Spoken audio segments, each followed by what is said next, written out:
Imagine a company that just takes $65 and throws it straight into a roaring furnace, just to earn a single dollar back. Right. I mean, in almost any normal industry, the doors would be chained shut. Exactly. The business would be totally bankrupt by Tuesday. Mm-hmm. But today, we're doing a deep dive into a company doing exactly that. Yeah, and somehow they're sitting on an $800 million mountain of cash while doing it. It's wild. They are signing massive commercial agreements and just like sitting right in the center of the artificial intelligence boom. So we're looking at an August 14th, 2026 equity research report on PU8 Technologies. Right, the photonics semiconductor company. Yeah, that's the one. And our mission today is to decode what honestly might be the ultimate market paradox. It really is a massive paradox because when you look at the fundamental financials mixed with their technical stock indicators, it just feels like they're defying financial gravity. Okay. But the reality is they are operating right in the eye of the AI storm. For anyone listening, understanding a company like this is the only way to really grasp how the physical picks and shovels of this AI gold rush are actually being built. And more importantly, how they're funded. Right. Exactly. Okay, let's unpack this. Because looking at PU8 Technologies right now is, well, it's like watching a high-stakes poker player. They have this absolute mountain of chips in front of them, but the blinds, like the cost just to stay sitting at the table, are astronomical. That tension is basically driving their entire valuation. I mean, we hear endlessly about large language models and, generative AI software. Yeah, constantly. But none of that magic happens without the physical hardware. And the capital required to invent that hardware before a single unit is ever sold at a profit is just staggering. But I mean, $800 million in the bank doesn't mean much if they're just setting it on fire every day. Yeah. We really need to look at what's actually happening with their cash flow. Right, the Q2 2026 earnings. Yeah, they just dropped. And this is where the math just seems to completely break. The Q2 report is, it's a perfect study in the extremes of early stage deep tech. Okay, so let's start with what looks like a win. Their Q2 2026 revenue came in at roughly $570,000. Which is a beat. It is. They beat the consensus estimate, which was hovering around $500,000. And that's a 112% year-over-year increase. Plus, their net loss was $11.3 million, or 7 cents per share. Beating the 8-cent loss estimate. Exactly. So this is a 66% improvement from the prior year's loss. If I just stop reading right there, revenue doubled, losses narrowed, it sounds great. It does sound great. Directionally, it's exactly the trend you want to see. But $570,000 in revenue for a company operating in global semiconductor manufacturing is, it's basically microscopic. It's totally microscopic. And it gets so much crazier when you look at the profit margin. Oh, here we go. Yeah, the trailing 12-month net margin in this report is negative 6,493.73%. And I am not missing a decimal point there. Nope, you read that right. Negative 6,493%. Which is the $65 in the furnace for every $1 earned that you mentioned earlier? Yes. If you're looking at that margin, your first thought is probably wondering how the SEC hasn't stepped in. Or how the lights are even still on in the building. How does any company survive a bleed like that? Well, because you have to entirely detach yourself from retail business logic. What do you mean? Like, a restaurant running a negative 6,000% margin is dead. It's over. But PU8 Technologies is in the pre-profit growth and development stage of hardware engineering. Right. In that world, that $570,000 isn't actually supposed to pay the rent. It's a proof of concept. Oh, okay. So it proves to the market that a real commercial entity is willing to hand over actual currency for their technology. Exactly. The reason the doors are still open is found strictly on their balance sheet. Ah, the mountain of chips at the poker table. Right. They ended Q2 with $796.3 million in cash and short-term investments. Wait, hold on. A company that only makes $500,000 a quarter in revenue has almost $800 million in cash. Who is handing them that kind of money? The open market. The research highlights this really crucial move, a massive $400 million equity raise they executed in May 2026. Okay, wow. Yeah, they essentially went to the public markets, issued a massive chunk of new shares, and just filled up their war chests. But that comes with a pretty big catch, right? Let's talk about Yeah. the mechanics of that for a second. Hmm. Raising $400 million sounds amazing, but if I'm already a shareholder, they just printed a bunch of new shares. They did. So they diluted the stock. It's like having an 8-slice pizza and suddenly someone cuts it into 16 slices. You still have a slice, but it's half the size it used to be. That is the exact trade-off. Existing shareholders absorb that dilution. Their ownership percentage shrinks, but in exchange, the company gets this massive cash runway. Which they really need. Definitely. Just look at their operating cash burn for Q2. It was $12.2 million. Okay, let's do the math on that. If they're burning around $12 million a quarter and they are sitting on $800 million, I mean, they have decades of runway. That cash pile feels less like a safety net and more like an absolute fortress. In theory, yes, if the burn rate stayed totally flat. But in hardware manufacturing, burn rates accelerate exponentially when you actually move from the lab into mass production. Oh, right, because building the factories isn't cheap. Not at all. Still, the core takeaway is that the market isn't valuing them based on their current income statement. The market is valuing their balance sheet, funding them for the infrastructure they're attempting to build for tomorrow. Which begs the obvious question. If you're burning $12 million a quarter, you must be building something pretty incredible. What exactly is this technology that convinced the market to hand over $400 million in a single equity raise? They're building optical interconnects and focusing on photonic integration for AI data centers. Okay, here's where it gets really interesting. Because when I was reading the research, I was trying to figure out why photonics, which is just using light, is suddenly so critical right now. Okay. Think about an AI data center, like a massive developing brain. The AI chips, like the GPUs everyone is fighting over, those are the brain's processing centers. Great analogy. But a brain is completely useless if the signals can't travel instantly between the different lobes. Historically, we connect these chips with copper wires. But copper has a fatal flaw in the AI age, doesn't it? It has several, actually, but the biggest ones are heat and speed.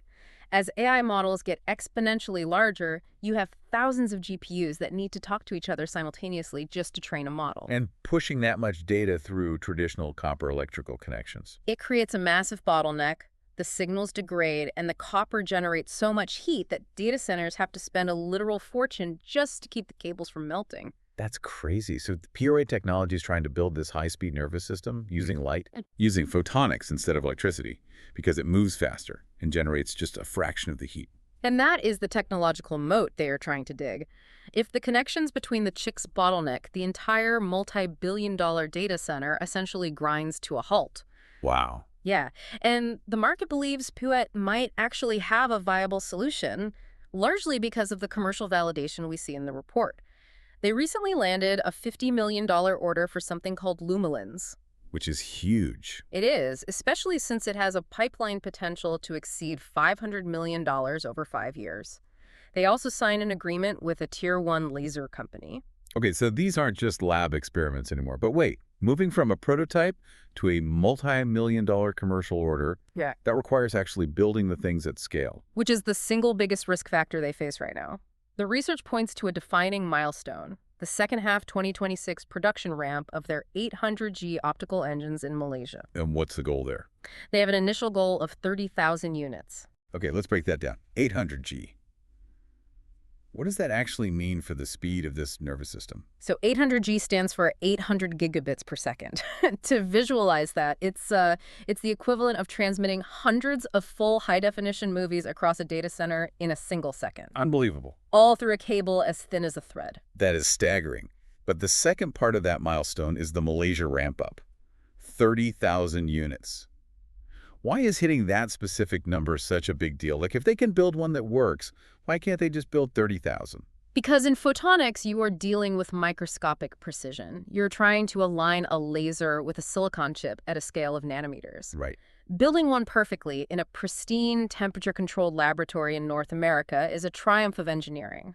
But taking that delicate process and replicating it 30,000 times in a massive, vibrating, high-volume factory floor in Malaysia. Let me guess, it's a nightmare. That is what the industry literally calls production hell. If a machine vibrates even a fraction of a millimeter, the laser misaligns and the entire unit is just garbage. So that 30,000 unit goal isn't just some random revenue target. It's an operational litmus test. Exactly. If they can't conquer the physics of mass manufacturing in Malaysia, that entire $500 million pipeline is just a mirage. They will never be able to fulfill it. So we have a company with an $800 million war chest, revolutionary technology, and an absolutely brutal manufacturing hurdle directly in front of them. How on earth does the stock market digest this tension? It's messy. Because looking at the sentiment in this equity report, it is incredibly chaotic. Yeah, chaotic is probably the most polite word for it.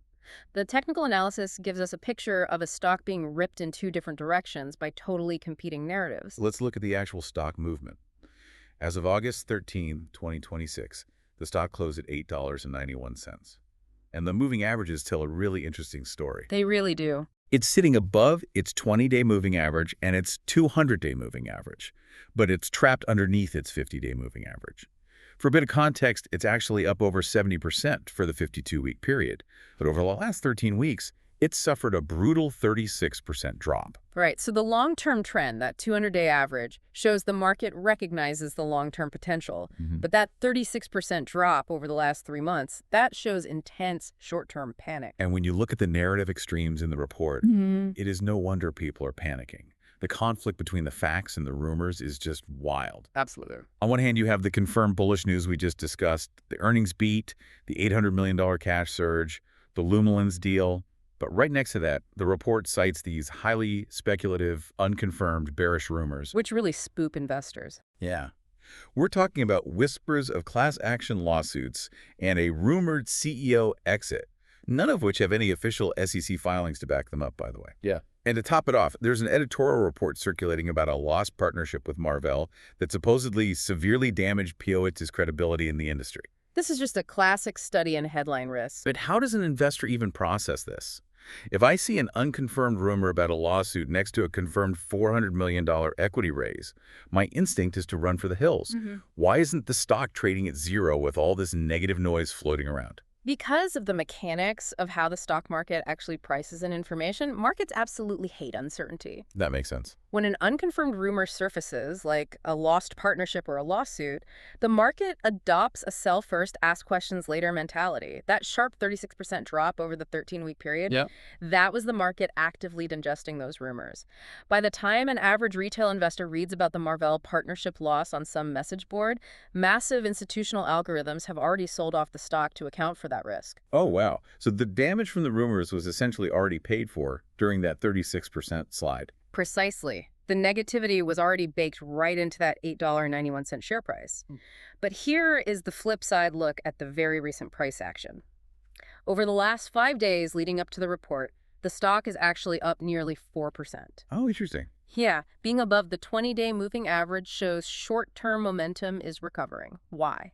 Because the market is now reacting to the confirmed hard data. The Q2 earnings beat and that massive $800 million cash fortress. Exactly. The market is constantly weighing the unconfirmed rumors against the audited balance sheet in real time. It's just a massive tug of war, which means we really need to weigh the concrete conditions that will ultimately tip the scales. Yeah. Because the tension here is completely unsustainable long term. No question about it. Let's break down the bear case versus the bull case, and let's start with the risks, because looking at the valuation metrics, they are pretty eye-watering. Yeah, the valuation is where the bear case really flexes its muscles. The report highlights extreme valuation risk, specifically pointing to a trailing price-to-sales ratio of roughly 1,455x. Which is a huge number. It's massive. Now, to make sense of that metric for you guys listening, think of it this way. If you were buying a lemonade stand, the price-to-sales ratio is how many dollars you are willing to pay for every $1 the stand makes in sales over a year. A normal tech company might have a ratio of 5 or 10. Right. Investors in Poet Technologies are paying $1,455 for every single dollar of current revenue.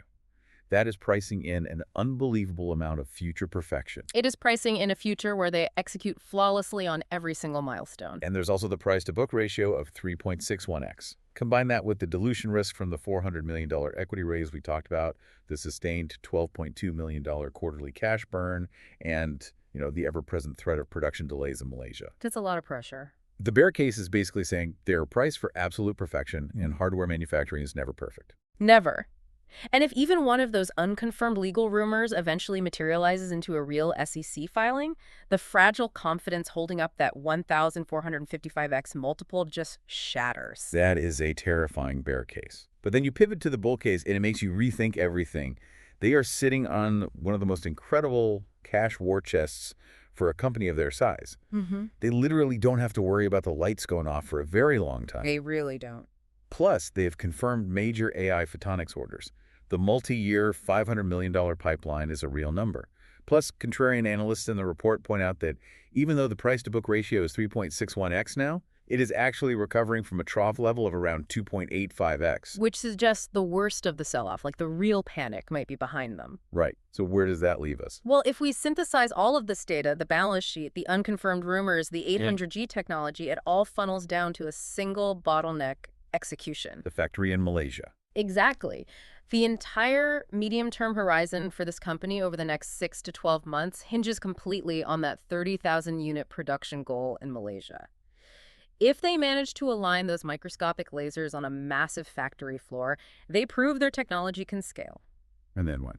Then they will start generating meaningful revenue against that $500 million pipeline, and they can finally begin to moderate their cash burn. And if they don't? If they delay or they fail to hit those yield targets, the entire growth narrative unravels. The market will realize they paid $1,455 for a dollar of revenue that isn't growing fast enough, and the stock will likely be punished severely regardless of how many hundreds of millions they have sitting in the bank. Man. So what does this all mean when you step back and look at the big picture? For you guys listening, I think the biggest takeaway from decoding this paradox is that evaluating emerging tech companies, especially in a massive hype cycle like AI infrastructure, it just requires a totally different toolkit. It really does. You can't just screen for profitable companies with low price to earnings ratios. No, you'd miss the entire sector. In this specific arena, the balance sheet, like the runway you have to survive production hell, is far more critical than the income statement, which just tells you how much money you lost yesterday. Right. It is entirely about having the capital required to force the future into existence. It's about funding the vision long enough for the engineering reality to catch up. Exactly. To wrap this up, POA Technologies is a deeply fascinating, incredibly high-risk, high-reward AI infrastructure play.